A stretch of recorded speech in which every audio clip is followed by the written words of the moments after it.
Chapter 13. Approaching Storm. Lydia. The following day, I grab a large mug of coffee and sit down at Dirty with Trisha and Prez. "What is up with this weather?" Trisha asks and glances out the window. "It's a dreary day that matches my mood perfectly." "I know," Prez says. "It's supposed to be sunny." "I think they said a storm is coming." Trisha looks out again. "Storm?" My eyes go wide. "When?" Trisha brings out her phone and takes a moment to answer. "Tomorrow afternoon." "You know what that means." Prez smiles at us. "Wine and movies." I sigh. "I can't. I have that stupid work thing." "But we always do wine and movies." Trisha blinks at me. I swallow. It became a tradition last year, one I was immensely grateful for. Whenever the weather was bad, I'd go to Trisha's place, and she and Prez would do what they could to distract me. "Can't you take a day off?" Prez asks. I shake my head. Wes would probably throw a fit. "But it's a storm." Trisha places a hand on mine, and for once I see the care in her eyes. They're the only ones that know how badly storms affect me. Unless it gets bad enough they close the den, I don't think that's an excuse. "What are you going to do?" Prez squints at me. "I guess I'll just have to get through it." "You could come over afterward," Trisha offers. I shake my head. "I'm sure it'll be fine. It's just a storm. It can't be any worse than being stuck with Wes." I grimace. Trisha rolls her eyes. "Are you still on about that? He can't be that bad." "I wouldn't be in this situation if it wasn't for you, so the least you can do is listen when I want to bitch about him." Trisha squirms in her seat. "Fine. I am sorry you got caught." I pick up a napkin and tear off little pieces. "It's fine. It was my idea." Trisha perks up. "Oh, I met someone." "When?" "Last night at Lucky's. This guy started talking to me." "Wait," Prez says. "You were serious about that?"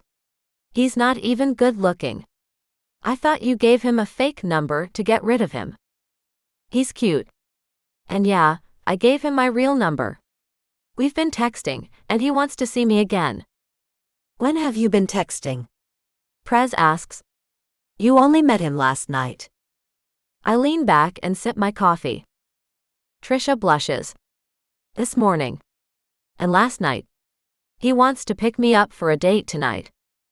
"He's moving fast," I say with a smile. Prez rolls her eyes.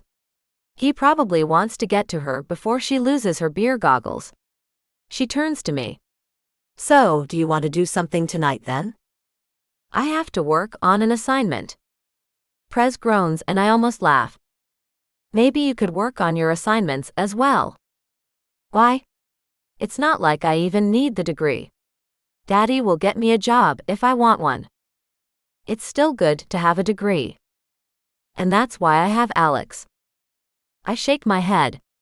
Prez has no ambitions when it comes to work. She was born to wealthy parents and has never had to work for anything. If she wants something, her dad buys it for her. "Oh, do you know when the new hotel will be ready?" Trisha asks. I can't wait to get away for a bit.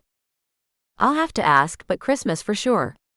We could do what we did last year and spend all of Christmas on the beach." "That's such a long way off though," Trisha says. "Can't we go before then? Maybe for just a weekend."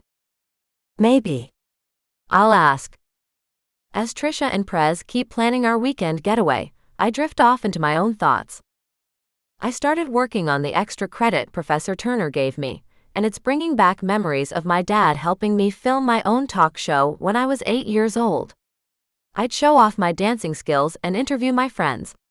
And through it all, he'd look at me as if I was the best presenter ever. I inhale deeply and try to get back into the conversation with Trisha and Prez. Maybe a weekend away would be the best thing right now. I try to not think about the approaching storm. But by Thursday lunchtime, I'm practically living in my weather app. When a light drizzle starts as I'm getting off the bus at the den, my heart starts beating fast. The sky is dark and gray and I don't like it. I hurry my steps so I can get inside. The entire front of the store is glass, as is the entrance to the den. This means I have a perfect view of the rain. I know Wes is there with me, because every once in a while he tries to talk to me. I answer in short, snippy words, and mostly try to think of excuses so I can go in the back. When I've spent 20 minutes cleaning out the microwave, I'm out of reasons to stay there. I steel myself and head for the coziest hoodies I can find. I've folded them so many times I'm surprised they don't have permanent creases. So, are you going? Wes asks. What? I look up at him, trying to remember what he's talking about. He sighs. To the game. Hockey. Against River. Oh, that. I'm vaguely aware that the UNI Lions are playing the River Otters this Saturday. Yeah, that. You know we have to win. I only half listen when he talks. He gets so passionate whenever hockey is brought up. I study the way the corner of his mouth turns up when he talks. I haven't seen that before. I squeeze a hoodie with my fingers. It's soft and warm. Hockey game. That's what he's talking about. River is our fiercest rival. Their hockey team isn't as good as ours, but once, about 10 years ago, they beat us. And ever since, these games are deadly serious. The way they still brag about winning that one game makes it sound like it was the World Championship or something. And every year they tease us about doing it again. All of this means that the UNI River game is the most important game of the year. And it's happening this Saturday. Outside, the wind is picking up, and the rain is coming down in large heavy drops. When I was a kid, I used to love the rain. Now I hate it. Should we close up early? I interrupt his description of the River Otter's defense capabilities, and it takes him a moment to register what I've asked. What? It's looking really bad out there, I gesture towards the windows. And I doubt we'll get any customers. We still can't close early. Remember, Ms. Tina said she has Kevin check up on us. Right. The wind picks up even more and I hear it howling. Wes walks off, and I grip the hoodie as if my life depends on it. I take a nice deep breath. It's just some rain. I count my breaths, breathing in to a count of 6 and out. I didn't realize it had started raining. A man is returning his skates while a woman waits outside the store. I should answer him, but I'm too busy breathing. He frowns at me, probably wondering if I'm being deliberately rude. Just then, Wes walks to the register and the man sees him. You have the big game this weekend, right? He says and leaves me to my breathing. It's going to be a bloodbath. Wes smiles and takes the offered skates.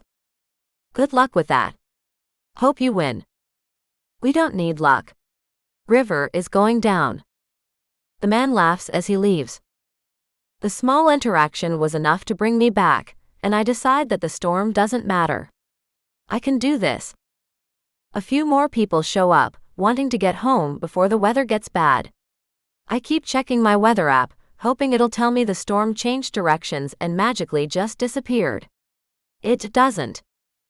When it's closing time, the rain is pounding on the building and I can't take it anymore. I need to get away. Chapter 14. And the thunder rolls. Wes. I wish the last customer a good evening and arrange some hats on the display. It's just about closing time and the lobby outside is empty. The only sound is the rain hitting the windows and some distant thunder. Lydia is nowhere to be found. I sigh. She must have snuck to the back again. I turn off the main light as a signal that we're closed and go to find her. Before I get there, she appears in the door to the back room. There you are. You could at least have helped me out here. I glance at her. She's paler than usual. Help you with what? She glares at me and puts her fists on her hips. There's no people here. There are lots of things you could have done. I'm just about to list them when thunder rolls over us and Lydia jumps. Her face pales even more, and for a moment I think she's going to pass out. I blink. The fire is gone from her eyes and she's panting, I reach out a hand. Are you okay? Her hand grabs mine. Her attention is on the storm outside. Lydia. Her panting is more labored and she whimpers. Immediately, she clamps a hand over her mouth as if to bring the sound back. Her other hand is squeezing mine. Lydia. What's wrong? Lightning streaks across the sky and she squeezes her eyes shut. Shit. She looks scared. Tell me what's wrong. What the fuck am I supposed to do with this? She doesn't look hurt or anything.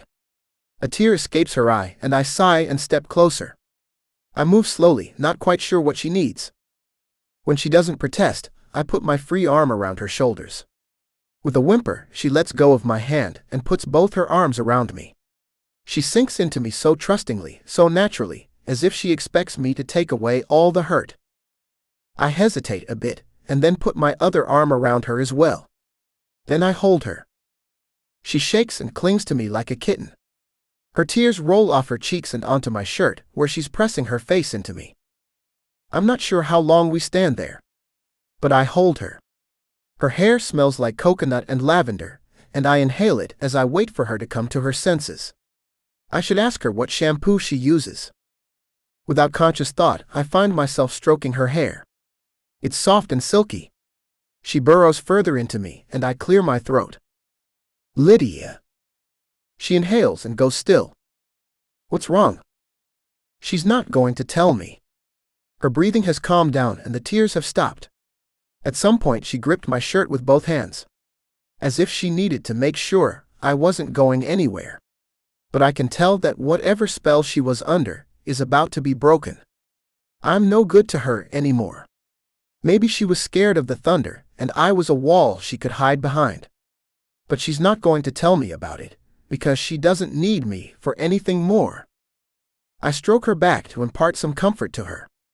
Her hands flatten against my chest, and she pats down the creases she's made in my shirt. Every movement she makes presses her body against mine. I inhale, and the scent of her fills me. I stare up at the ceiling, cursing my body for reacting to her. Staying as still as possible, I pray that she won't notice and think I'm some sick bastard. But she moves against me, and I know the exact moment she detects my erection. Her hands move over my chest, slowly. I let my hand move down her back just as slowly, until I'm gripping her ass. She lifts her head and our eyes lock. Her hand moves up to my shoulder and she holds onto it. Hard. I move my other hand down to her ass and squeeze her closer. Our eyes dance in the silence, daring the other to break away first. When her body moves against me, there is no hiding my hard cock. She doesn't seem to mind. Her eyes darken and her lips open. So I move my hand up under her shirt. I trail my fingers on her bare skin up along her side, until my thumb finds her bra. I stare at her face, at her eyes, looking back at me as I move my hand. My thumb brushes over the lace of her bra, all the way along her soft curve to her nipple. Her hard nipple. She gasps. She's as turned on as I am. I tease her nipple with my thumb, sweeping over it gently, barely touching it. I lean closer. She gets up on her toes. My eyes are firm on her mouth as I go in for a kiss. A badly whistled tune breaks the enchantment. Lydia's eyes go wide as she takes half a step away from me. You're still here? I thought you would have left by now. Kevin's voice interrupts everything that was about to happen, and I curse internally as I drag my hand away from Lydia's breast. We're just finishing up some things, I say, and regret the cool air that envelops me as Lydia steps away to fix her top. She disappears into the back. Looks like the thunder has stopped, Kevin says. That's good. Well, we should probably lock up and leave. See you next week then. Oh, and be sure to crush those otters. Will do. I go in the back to grab my bag. I don't suppose there's any chance we could pick up where we left off. Lydia is zipping up her jacket.